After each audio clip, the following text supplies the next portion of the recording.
New ইয়র্কের Astoria ও long island city district 36 এলাকায় আসন্ন নিউ ইয়র্ক স্টেট অ্যাসেম্বলি নির্বাচনে প্রার্থী মেরি জোবায়দা তার নির্বাচনী প্রচারণা জোরদার করেছেন।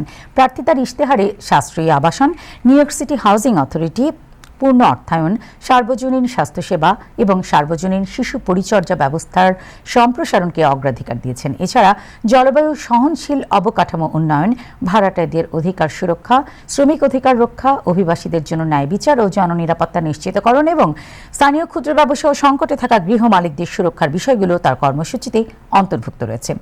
নির্বাচন অনুষ্ঠিত হবে 2026 সালের 23 জুন। এর আগে শনিবার থেকে রবিবার পর্যন্ত আগাম ভোট গ্রহণ চলছে বলে জানা গেছে। এদিকে শুক্রবার তার টিম নির্বাচনী এলাকায় প্রচারণা কার্যক্রমে অংশ নেন এবং ভোটারদের সঙ্গে সরাসরি মতবিনিময় করেন। তার নির্বাচনী টিম জানিয়েছে তারা ধারাবাহিকভাবে এলাকায় গণসংযোগ, লিফলেট বিতরণ এবং ভোটারদের সচেতন করার কাজ চালিয়ে যাচ্ছে। অ্যাস্টোরিয়া ও লং আইল্যান্ড সিটি ডিস্ট্রিক্ট 36 কেন্দ্রিক এই নির্বাচনী এলাকায় এখন রাজনৈতিক কার্যক্রম আরও সক্রিয় হয়ে উঠেছে এবং ভোটারদের অংশগ্রহণ বাড়ানোর উপর গুরুত্ব দেওয়া হয়েছে।